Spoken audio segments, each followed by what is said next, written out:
যে প্রতীকটা সে পাবে কি পাবে না এটা ডিসিশন দেওয়ার চূড়ান্ত ক্ষমতাটা নির্বাচন কমিশন। ওনারা আবেদন করেছেন, নির্বাচন কমিশন দেন নাই। এই জন্য কি আপনি নির্বাচন কমিশনকে হুমকি ধামকি দিতে পারেন? আপনি বলতে পারেন যেভাবে কথাগুলো বলা হচ্ছে, তাহলে আপনার নির্বাচন কমিশনের কাছে নাই যান, নিজেরাই নিজেদের প্রতীক দিয়ে ব্যালট ছাপিয়ে নেন। এর ব্যালট ছাপিয়েছেন।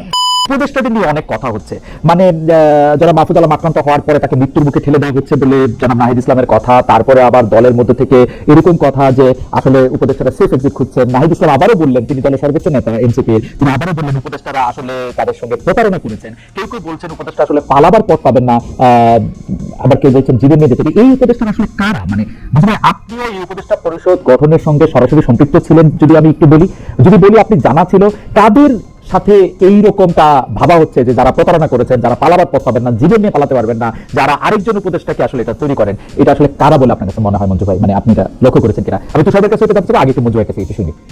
ধন্যবাদ খালেদ ভাই, ধন্যবাদ সবাইকে, শুভেচ্ছা দর্শকদেরকেও। কথা হচ্ছে, যেহেতু আমরা জানি যে এখানে নাহিদ ইসলাম একটা কি রোলে আছেন, এবং যখন উপদেষ্টা পরিষদ গঠন হচ্ছিল আমরা দেখলাম যে ঘোষণা দেয়া কখন কি হচ্ছে, উনি মোট কথা বলা যায় যে উনি মুখ্য ভূমিকায় ছিলেন। সুতরাং এই কথাগুলোর ব্যাখ্যা যতক্ষণ পর্যন্ত উনি নিজে না দিবেন ততক্ষণ পর্যন্ত কিন্তু বিষয়টা আমাদের কাছে স্পষ্ট হবে না। আমরা যদি দেখি কিভাবে উপদেষ্টা পরিষদ গঠিত হয়েছিল, একটা কথা আপনারাও জানেন সবাই, এবং এটা কম বেশি সব জায়গায় এসেছে, যে ক্যান্টনমেন্ট থেকে যখন রাজনৈতিক নেতারা সহ সবাই যখন বঙ্গভবনে গিয়েছিলেন, সেখানে ছাত্রদের সাথে সেনা প্রধান সহ তাদের একটা আলোচনা হয়েছে, এবং সেই আলোচনায় আপনার সেখানে কথা ছিল যে কে প্রধান উপদেষ্টা হবেন। এবং নাহিদ ইসলাম কিন্তু বলেছেন যে 4 তারিখ থেকেই তারা কিন্তু ডক্টর ইউনূসের সাথে আলোচনাটা শুরু করেছেন, এবং সেখানে অসমর্থিত সূত্রে বলা হচ্ছিল যে সেনা প্রধান সেখানে বলেছেন যে ডক্টর ইউনূসের ব্যাপারে কি কি হতে পারে, যে ওনার যেহেতু কনভিকশন আছে এবং উনি আগ্রহী না, এ ধরনের কিছু আলাপ ছিল। তো ছাত্ররা সেখানে বলেছে যে না, উনি হবেন, ইত্যাদি ইত্যাদি। যাই হোক, সেখানে একটা ফয়সালা হয়েছে যে ডক্টর ইউনূস হচ্ছেন চিফ অ্যাডভাইজার, এবং সেখানে রাজনৈতিক দলগুলো একটা মতামত, বা আমি মির্জা ফখরুল ইসলাম আলমগীরের কাছে আলাপ করে যেটা শুনেছি যে ওনারাও এটাতে সম্মতি দিয়েছেন। দ্বিতীয়ত আরেকটা সোর্স আমি জানি, সেটা হচ্ছে ডক্টর ফখরুল ইসলাম আলমগীরের বাসায় ওনারা ছাত্ররা গিয়েছিল, সেখানে মাহফুজ আলম ছিল, নাহিদ ইসলাম ছিল, সহ 5-7 জন ছিল। সেখানে এক ধরনের তালিকা প্রস্তুত, আলোচনা হয়েছে কিছু কিছু বিষয়ে, কারো কারো মতামত। যেমন আমার কাছ থেকে একটা বিষয়ে মতামত জানতে চাওয়া হয়েছিল তখন, এখন যে ধর্ম উপদেষ্টা আছেন ওনার ব্যাপারে, যে ওনার ব্যাপারে ওনাকে চেনেন নাকি? তাই যে হ্যাঁ, ওনাকে আমি চিনি, উনি মোটামুটি খারাপ না, ওনার সম্পর্কে সকল ইসলামিক বিভিন্ন মানে স্কুল অফ থটে যারা আছে সবার মধ্যে ওনার একটা গ্রহণযোগ্যতা আছে, হতে পারে। আর বাকি যেগুলো, এগুলো তো কম বেশি আমরা সবাই চিনি। আমি যতটুকু জানি যে এই তালিকার বাইরে প্রফেসর ইউনূসের ইচ্ছায় বা ওনার সুপারিশে বা ওনার রিকমেন্ডেশনে হয়তো আরো নতুন করে 2-3 জন যোগ হয়েছে। এবং প্রথম দিকে আপনার আমাদের যে ওয়াহিদুদ্দিন মাহমুদ, উনি অনাগ্রহ দেখিয়েছেন, বা উনি বলেছেন যে না, আমি এটাতে যুক্ত হতে চাই না।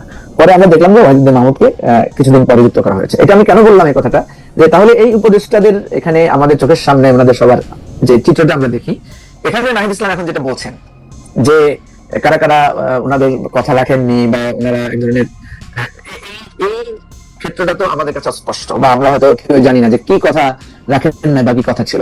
তবে একটা কথা এখানে আছে, আমরা যদি এখানে দেখি যে বেশ কয়েকজন উপদেষ্টা ছাড়া কিছু কিছু উপদেষ্টা আছেন যাদেরকে হয়তো আমরা দেখবো যে আমাদের জুলাই অভ্যুত্থান অথবা আমরা যে 15 বছর ধরে সংগ্রাম করেছি, সে সমস্ত ক্ষেত্রে হয়তো ওনাদের অত বেশি ভূমিকা, স্পষ্ট ভূমিকা হয়তো কারো কারো ছিল, কারো কারো ছিল না, ইত্যাদি বিষয় থাকে। এখন যে কথাটা খালেদ ভাই আপনি রেফার করেছেন যে পালাবার পথ পাবে না, বা কেউ কেউ কথাও কেউ কেউ বলেন, কারণ আপনি জানেন যে উপদেষ্টাদের ভেতরকার, যেমন আমি আজকে 2 জায়গায় কথা বলে যেটা বুঝলাম যে উপদেষ্টাদের মধ্যে নানা ধরনের ফরমেশন আছে। তার মধ্যে কিছু কিছু উপদেষ্টা প্রথম থেকেই ছিলেন যে ওনারা মানে নির্বাচনের ব্যাপারে ওনাদের স্পষ্ট পজিশন ছিল যে নির্বাচন দিয়ে আমাদের চলে যাওয়া দরকার, এবং নির্বাচনকে কেন্দ্র করে আমাদের কার্যক্রম হওয়া দরকার। কোনো কোনো উপদেষ্টা এমন ছিলেন যে ওনারা চিন্তা করেছেন যে না, আমরা একটা কনক্রিট সলিউশন আমাদের ঠিক হওয়া দরকার, ঠিক করে আমরা যাবো। এখন আপনি যদি আমাকে প্রশ্ন করেন যে কারা কারা ছিল, কারা কোন পক্ষে, আমি তো স্পেসিফিক বলতে পারবো না। আমার মনে হচ্ছে আপনি প্রেক্ষাপটটা খুবই চমৎকার ভাবে বলেছেন। আমি শুধু আপনাকে আবারও আপনার একটু দৃষ্টি আকর্ষণ করি, সেটা হচ্ছে যে দেখেন, মাহফুজ আলম সাহেব যখন লন্ডন এবং নিউ ইয়র্কে আক্রান্ত হলেন, তখন নাহিদ ইসলাম সাহেব বললেন, কেউ কেউ বা এই সরকার উপদেষ্টা তাদের ইঙ্গিত করে বললেন যে তাকে মৃত্যুর মুখে ঠেলে দেওয়া হচ্ছে। সেই স্ট্যাটাস কিন্তু তিনি প্রত্যাহার করেন নাই। সার্জিস আলম বললেন প্রাণ নিয়ে পালানোর ব্যাপারে তিনি একটা কথা বললেন। আমরা দেখলাম উপদেষ্টা আসিফ নজরুলের পোষা একটি ছাগল, সেটি খেয়ে ফেলা হলো, বলা হলো এটাকে শিক্ষা দেওয়ার জন্য করা হচ্ছে। এটার মধ্যে নাম আসলে আরেকজন গুরুত্বপূর্ণ নেতা নাসিরুদ্দিন পাটোয়ারি। আমরা দেখলাম যে সামান্তা শারমিন, আরো একজন গুরুত্বপূর্ণ নেতা, তিনি বললেন যে এই সব কিছু কিন্তু ফাঁস করা হবে যুগান্তর পত্রিকায়। সেফ এক্সিট নিয়ে কথা হচ্ছে বারবার। এইখানে কোন উপদেষ্টাদের কথা আসলে ইঙ্গিত করেছে? এই উপদেষ্টাদের মধ্যে 2 দল 3 দল, আপনি ফরমেশনের কথা বললেন, আপনার কি মনে হয় যে কারা কোন পক্ষে? যেমন আমি কিন্তু খেয়াল করি, আমি তুষারের কাছে এটা জানতে চাইবো। এখন তুষার ভাই হচ্ছে ঠোঁটকাটা মানুষ উনি কথা বলতে পছন্দ করেন, সেজন্য পরে মানে স্পষ্ট কথা বলতে পছন্দ করেন, সেজন্য কিন্তু আমি মিলাইতে পারতেছি না। কিন্তু কারণ হচ্ছে যে ডক্টর মোহাম্মদ ইউনূস প্রথম থেকে বলছেন যে স্টুডেন্টরা ওনাকে চাকরি দিচ্ছেন, যারা উপদেষ্টা ছিলেন তারা এই নাহিদ কয়েকদিন আগে পর্যন্ত নাহিদ সাহেব উপদেষ্টা ছিলেন, মাহফুজ সাহেব এখনো আছেন, আসিফ মোহাম্মদ সজীব এখনো আছেন, এবং আমরা কিন্তু দেখি যে সরকারকে কম বেশি তারা পরিচালনা করেন। দুইটা টিভির লাইসেন্স তাদের দলের লোকরাই পাইছেন। মানে কোথায় এত ক্ষোভ, কেন এত ক্ষোভ, কোন জায়গায় বোঝা যাচ্ছে কিনা, মানে কারা তাদের টার্গেটে বা কাদের তারা তাকে হতাশ করেছে? খালিদ ভাই, আমি তো একজন রাজনৈতিক কর্মী। জি। তুষার ভাই যেভাবে বলতে পারবে আমি হয়তো সেভাবে বলতে পারবো না, জি। বা আমি বলবো না তা না, আমি যতটুকু জানি বা যতটুকু বুঝি জি। আমার দৃষ্টিকোণ থেকে হয়তো আমি বলবো। আমি আপনাকে বলি যে একটা জিনিস আমরা যেটা দেখেছি সেটা হচ্ছে আপনার মনে থাকার কথা যে প্রথম বঙ্গভবনে ছাত্রদেরকে নিয়ে যাওয়া নিয়ে একটা কনফিউশন ছিল যে কারা যেন সেখানে প্রতিনিধি আকারে গিয়ে উপস্থিত হয়েছিলেন। সেটার জন্য আপনার আসিফ নজরুলকে এক ধরনের প্রশ্ন করা হয় বা প্রশ্নবিদ্ধ করার চেষ্টা করা হয়েছিল, জোনায়েদ সাকিকে এক ধরনের প্রশ্নবিদ্ধ করার চেষ্টা করা হয়েছিল। এনিওয়ে, আমরা প্রাথমিকভাবে যেটা দেখি যে এখানে একটা কি রোল প্লে করেছেন ডক্টর আসিফ নজরুল, ঠিক আছে। তারপরে আপনার রেজওয়ানা আপা একটা কি রোল প্লে করেছেন শুরুর দিকে।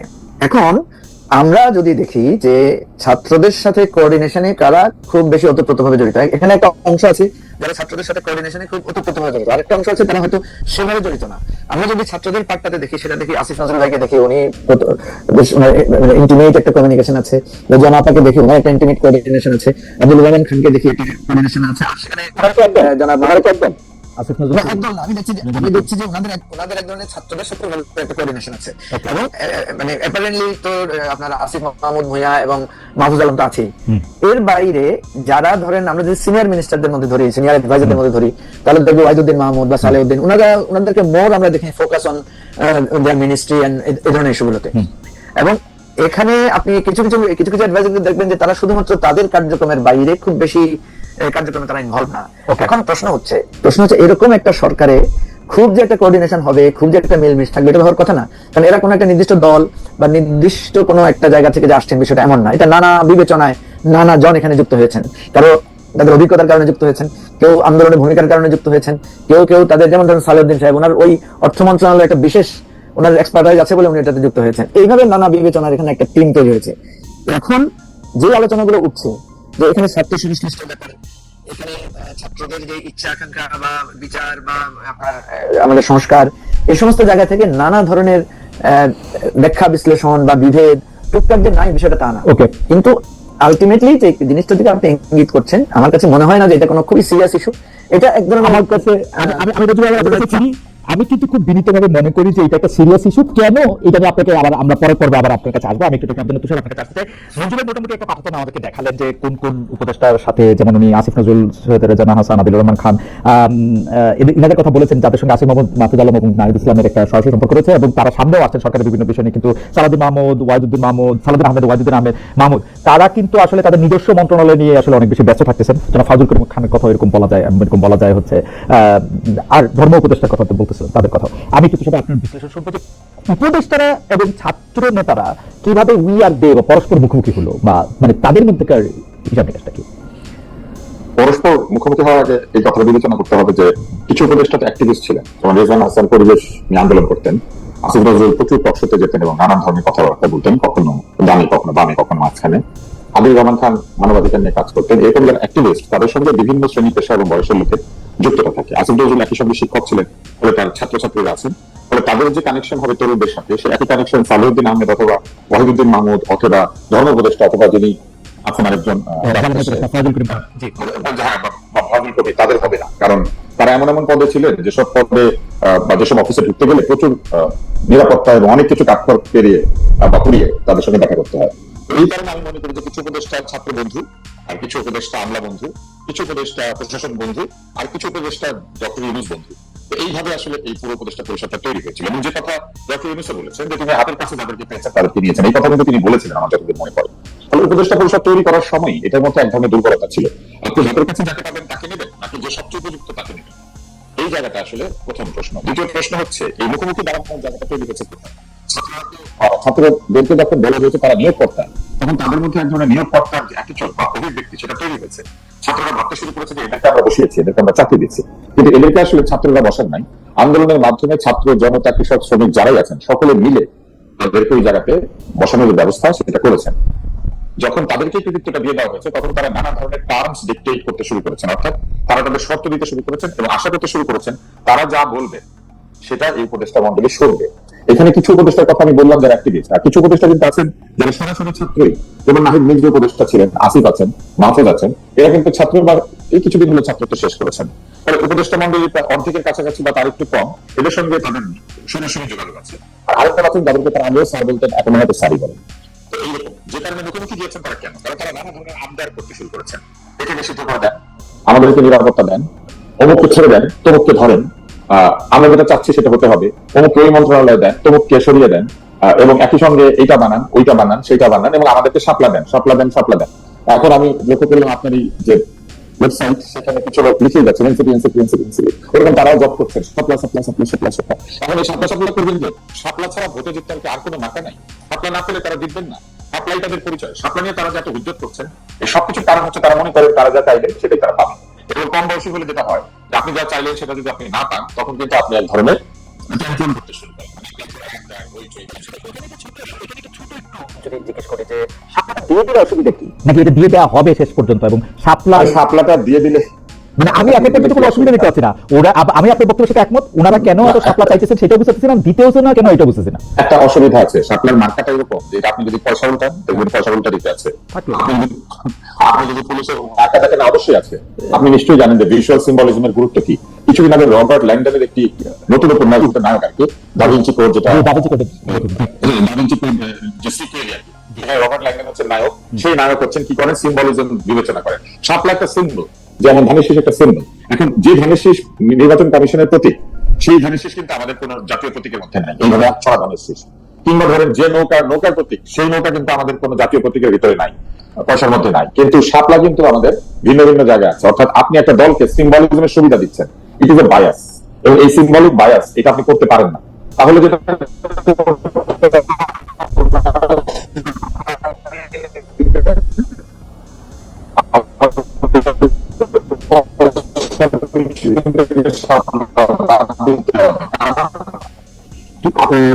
আপনার কথা একটু 24 ঘন্টা চোখের সামনে দেখতে, আপনার সামনে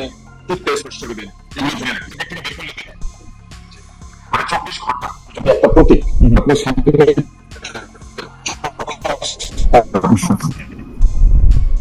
তাহলে কিন্তু আপনি একটা এক্সট্রা অ্যাডভান্টেজ পাচ্ছেন। যে পথে দাঁড়িয়ে আছে, যে পথে আমাদের স্বপ্ন স্বপ্ন বলা যাচ্ছে, আমি কিন্তু মনে করি যে তুষার ভাই, যদি সিম্বলে ওরা সুবিধা পায়, এনসিপির ওরা, তো ওটুকু সুবিধা ওনাদেরকে দিলেও দেওয়া যেতে পারে। মানে আমি মনে করি যে ঠিক আছে, ওনারা জীবন মানে তাহলে বাকি সুবিধাগুলো দেন।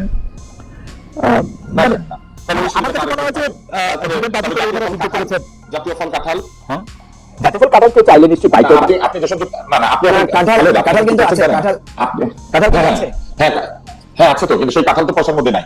সেই কাঁঠাল তো জায়গায় জায়গায় ছবি বানিয়ে আমরা রাখি নাই। বাংলাদেশের কোনো কাঁঠালের ভাস্কর্য নাই, কিন্তু দোয়েলের ভাস্কর্য আছে একটা ইউনিভার্সিটির মনে। হ্যাঁ, তো এবং দোয়েল 2 টাকার নোটের মধ্যে ছিল। তো এরকম প্রতীক যেটা চোখের সামনে থাকে, যে প্রতীকের সুবিধা কেউ পেতে পারে, তাকে আলাদা করে প্রতীক চিনাতে হয় না।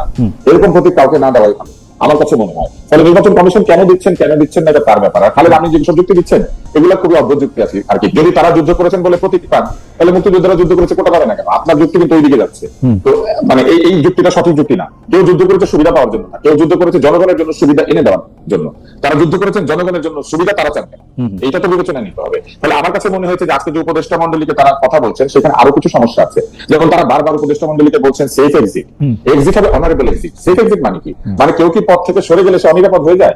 পদই কি আপনার জীবনের নিরাপত্তা? আপনি পদে থাকলে নিরাপদ, আর পথ ছেড়ে দিলে আপনি অনিরাপদ হয়ে যাবেন? এটা হচ্ছে একটা প্রশ্ন।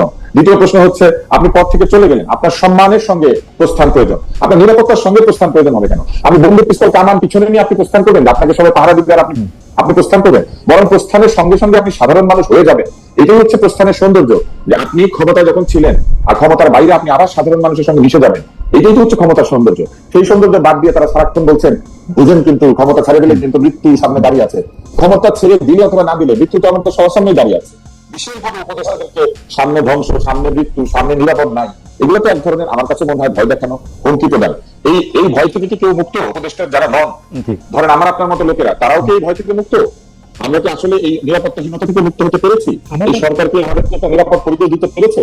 এই সরকার নিরাপদ পরিবেশ যে দিতে পারছে না, এইটা এই সরকারের বিভিন্ন জায়গাতে তারা স্বীকার করেছেন। এমনকি এই সরকারের যিনি স্বরাষ্ট্র উপদেষ্টা, তিনি কিন্তু বিভিন্ন জায়গাতে উষ্মা প্রকাশ করেছেন, হতাশা প্রকাশ করেছেন। রাতের 3টায় সংবাদ সম্মেলন করেছেন, একটা ছাগলকে নিরাপত্তা দিতে পারে না উপদেষ্টার বাসার মধ্যে, সেই ছাগল একজন নিয়ে গিয়ে কেটে খেয়ে ফেলে, তাহলে একটা ছাগলের নিরাপত্তা নাই যে দেশে, উপদেষ্টার বাসার ছাগল নিরাপদ না, তাহলে রাস্তায় যে ছাগলগুলি ঘুরে বেড়াচ্ছে না, কিন্তু রাস্তায় ছাগলের নিরাপত্তা আছে? খুবই আমার কাছে খুবই মজার ব্যাপার লেগেছে। আমি দর্শকদের কাছে থেকে একটা অংশ এটা বলি যে জনাব নাসিরুদ্দিন পাটোয়ারি আমার অনুষ্ঠানে এসেছিলেন গত সপ্তাহে, এই বিষয়টি প্রশ্ন করার ক্ষেত্রে তিনি আমাকে সরাসরি বলেছেন যে এটা আসলে উপদেষ্টা আসিফ নজরুলকে একটা শিক্ষা দেওয়ার মতো করে এটা আসলে করা হয়েছে। আমি খুবই অবাক হয়েছি। তখন আমি আবার খুব অবাক হয়ে বললাম যে আপনারা এটা করতে পারলেন, তখন উনি বললেন আপনি আমার এটা বলতে পারেন না, খুব অবাক হয়ে গেলেন। আমি বুঝলাম না জিনিসটা কিরকম।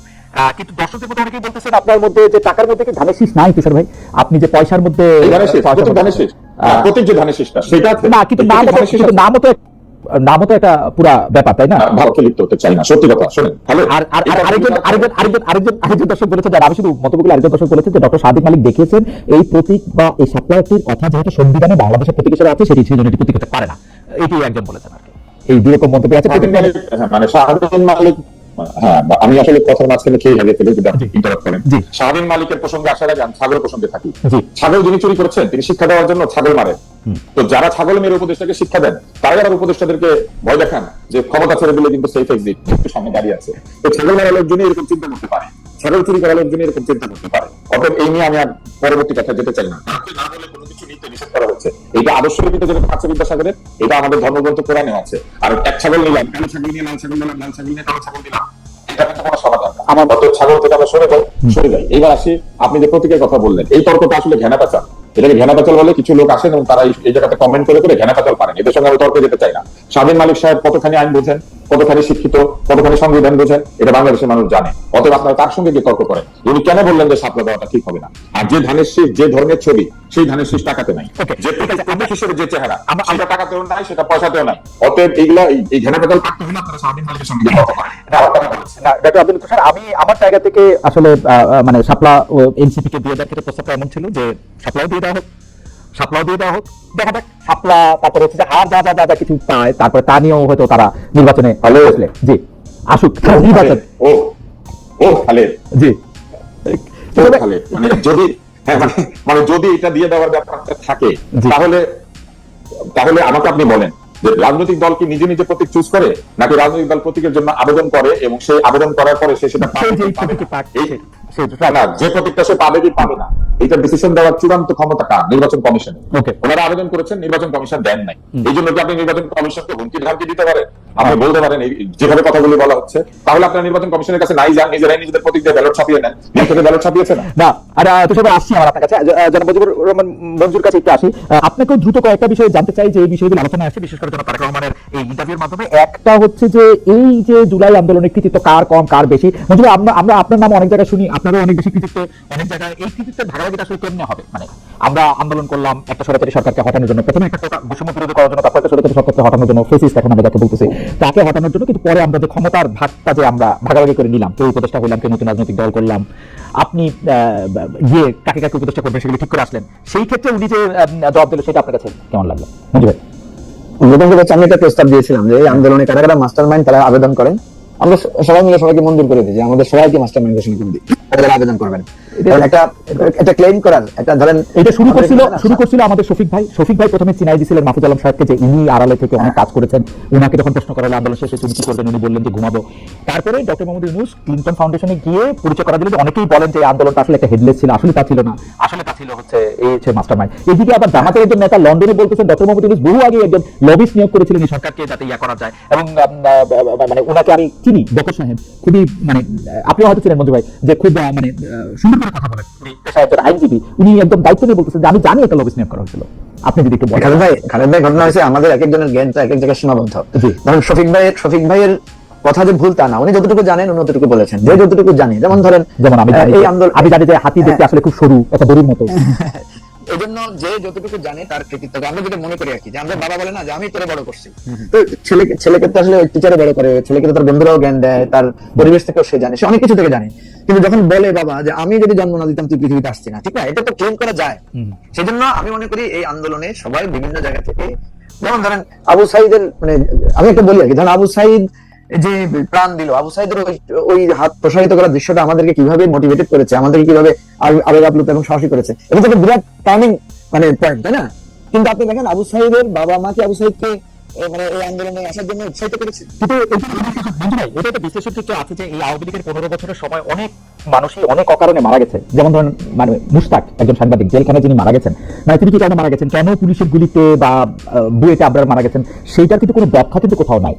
আবু সাইদের চেয়ে বেশি আমার কাছে মনে হয় কেউ কেউ বলতেছেন যে আরবান মিডল ক্লাস দেখছেন রেসিডেন্সিয়াল মডেল স্কুলের কেউ মারা গেছে, আরবান মিডল ক্লাস দেখেছেন যে তাদের ছেলেমেয়েরা তাদের ভাতিজা ভাগ্নেরা আক্রান্ত হয়েছেন, সেই জন্য আরবান মিডল ক্লাস যখন এটাতে সম্পৃক্ত হয়েছে তখন এই আন্দোলন আসলে অন্যরকম গতি পেয়েছে। মাস্টারমাইন্ড করে এটা করা সম্ভব ছিল কিনা, কারণ শেখ হাসিনাকে খালেদ ভাই, যেটা হচ্ছে কি আমরা প্রত্যেকটা স্তরে স্তরে এখানে মাস্টারমাইন্ড আছে, প্রত্যেকটা স্তরে স্তরে ডাইনামিক্সটা ছড়িয়ে পড়েছে, কথা বুঝছেন? আমি আপনাকে যদি বলি আবু সাইদের ওই শহীদের যদি কেউ ছবিটা না তুলতো তাহলে তো আমরা আবু সাইদের এই মৃত্যুটা দেখতে পারতাম না। আমরা শুধু আমরা আমাদের কেউ বর্ণনা করতে একটা গুলি করছে একটা ছেলে কিন্তু এটা টেক্সট করতে না। তাহলে ওই যে ফটোগ্রাফার, ওকে আপনি কি বলবেন? ওকে মাস্টারমাইন্ড না?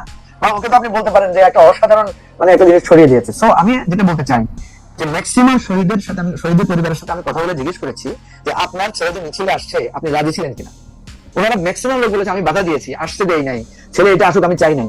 তো তাই বলে কি আমি ওই লোককে বলবো যে আপনি তো আমাদের আন্দোলনের বিরোধী? মঞ্জু ভাই, আন্দোলনটা কেমন ছিল? মঞ্জু ভাই, আন্দোলনটা কেমন ছিল আমি আপনাকে বলি। আমরা তো সবাইকে 56 তে ছেড়ে দিব, সেটাকে শুনে তারপর আবার আপনি শুনুন। আমি এখন এই মুহূর্তে জেলে আছেন এইরকম ফেসিস্টদের দোসরের ছেলেমেয়েরাও রাস্তায় ছিলেন, এই আন্দোলন করছে।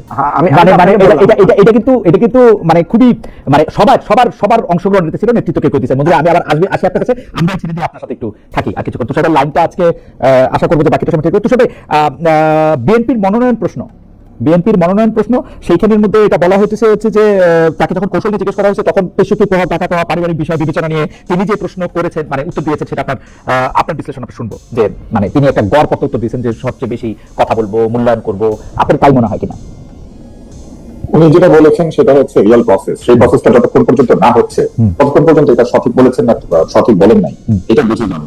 কিন্তু আপনি যদি আমার বিশ্লেষণ বলেন তাহলে আমি বলবো যে বিএনপি যদি এবার নমিনেশনের সময় সঠিক নিয়মে নমিনেশন না দেয়, অর্থাৎ পছন্দ অপছন্দ অথবা পারিবারিক সূত্রকে বিবেচনায় নেয়, তাহলে কিন্তু বিএনপি ক্ষতিগ্রস্ত হবে। এবং আমার ধারণা যে এটা তারা বুঝতে পেরেছেন এই বিভিন্ন যে জায়গাতে তারা যে জনমত সংগ্রহ করছেন সেখানে। বাংলাদেশের মানুষ পরিবারতন্ত্র থেকে মুক্তি চায়, বাংলাদেশের মানুষ অযোগ্য মানুষের শাসন থেকেও মুক্তি চায়। বাংলাদেশের মানুষ ব্যক্তি পরিবারকে যাদেরকে শ্রদ্ধা করেন, এটা কিন্তু পরিবারতন্ত্র হিসেবে শ্রদ্ধা করেন না, ব্যক্তিদেরকে শ্রদ্ধা করেন বলে তাদের পরিবার সেই ভালোবাসাটা পায়। যেমন বহু জায়গায় আছেন শিক্ষকের ছেলে, ওই এলাকার সেরা শিক্ষকের ছেলে বা মেয়ে, ওই শিক্ষকের সম্মানটা অনেকখানি তারা পান। এটা আমাদের সোশ্যাল প্র্যাকটিস। কিন্তু এর বাইরে এমপি ছেলে এমপি হবে, মন্ত্রী ছেলে মন্ত্রী হবে, এই প্রক্রিয়া থেকে সরে আসবেন এরকম একটি ইশারা বা ইঙ্গিত আমরা পেয়েছি। এখন বাংলাদেশের বৃহৎ দলগুলি নমিনেশন দেওয়ার ক্ষেত্রে অনেক কিছু বিবেচনায় নেয়, এলাকাতে প্রভাব, শক্তি, পারিবারিক লেগেসি, অতীতে জয়ের অভিজ্ঞতা, তারপরে এমনকি দলের শীর্ষস্থানীয় নেতাদের সঙ্গে সম্পর্ক, এরকম নানান ফ্যাক্টর কিন্তু কাজ করে। আমার মনে আছে কোন একজন শীর্ষ নেত্রী আমাকে বলেছিলেন এইসব কমিটি সব ভুয়া আওয়ামী লীগের। উনি বলেছিলেন যে ওনারা একটা কাগজের মধ্যে নাম লেখেন, তারপরে সেই নাম নিয়ে একক ব্যক্তির কাছে যান, উনি যদি ইয়েস বলেন তো ইয়েস, উনি নো বললেন নো, ফলে নিচে যা হয় এগুলো সব লোক দেখান। তো বিএনপিকে এটা প্রমাণ করতে হবে যে বিএনপি আগামী মনোনয়ন যখন দিবেন তারা আসলে মনোনয়ন যেভাবে হওয়া উচিত আদর্শ মনোনয়ন পদ্ধতি সেইভাবে তারা মনোনয়ন দিচ্ছেন কিনা। ফলে এই বক্তব্যটাকে আমাদেরকে যাচাই করতে হবে নির্বাচনের সময় মনোনয়ন প্রক্রিয়াটা দেখে। তার আগে আমরা কেবল আশা করতে পারি যে অতীতের মতো প্রভাবিত মনোনয়ন প্রক্রিয়া হবে না। আর দর্শকদের অনেক প্রশ্ন দেখতে পাচ্ছি, আমি আপনাদেরকে নিশ্চিত করতে পারি যে আমাদের এইখানে খালিদ আমাদের দুইজনের অন্তত আগামী নির্বাচনে মনোনয়ন পাওয়ার কোনো আকার নেই। আমরা একটু শান্তিতে জীবনযাপন করতে চাই। সবাই এই 3 মিনিট সময় আছে আপনার হাতে, আমি এই প্রসঙ্গটাতে আসি। আপনার বক্তব্য শুনে আমি মঞ্জু ভাইয়ের কাছে একটু বিস্তারিত শুনতে চাই। এটা হলো যে দুর্নীতি বেশিরভাগ বাংলাদেশের মানুষ ইররেসপেক্টিভ তারা কোন দল সাপোর্ট করে না করে তারা দুর্নীতিমুক্ত বাংলাদেশ দেখতে চায়। পাশাপাশি এই দুর্নীতিমুক্ত বাংলাদেশ দেখার ক্ষেত্রে বেশিরভাগ মানুষের একটা প্রেসক্রিপশন হচ্ছে বাংলাদেশ যদি ধর্মভিত্তিক রাষ্ট্র হয় এবং এই দুর্নীতিটাকে যে ধর্মে বর্ণিত বিভিন্ন পন্থা দিয়ে যদি একটা শাস্তি দেওয়া যায় তাহলে এটা ভালো হবে। আপনার মন্তব্য একটু শুনে রাখি। তো আমরা একটু মঞ্জু ভাইয়ের কাছে একটু বিস্তারিত শুনবো এই রাজনীতিটা বা এই জায়গাটা আপনি কিভাবে দেখেন। দুর্নীতি নাই, তাদের অধিকাংশ দেশে মুসলিম সংখ্যাগরিষ্ঠ না। যেমন আপনি যদি এমনকি আরবে যান, আরবের রাজারা অনেক দুর্নীতি করেন। আমার কাছে 1972 সালের একটা নিউজউইক আছে যেখানে বাদশাহ ফাহাদ আমেরিকান থেকে ক্যাসিনোতে $6 মিলিয়ন এক রাত্রে জুয়া উড়িয়ে দিয়েছে।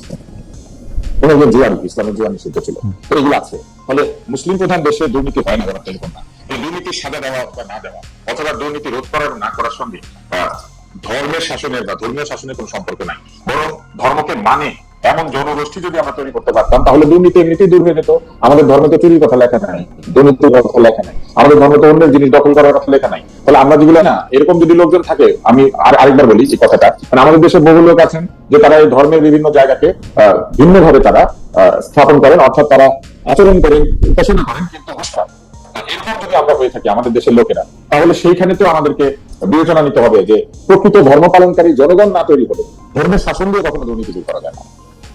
ওকে, তুষার ভাই, আমি একটু বিদায় নেই আপনাদের কাছ থেকে। জি তুষার, আরো 1 মিনিট ছিল অবশ্য, কিন্তু আপনি যেহেতু বিতার্কিক, আপনার টাইমের হিসাবটা খুবই পারফেক্ট, আপনাকে আমরা ধন্যবাদ দিই আমরা।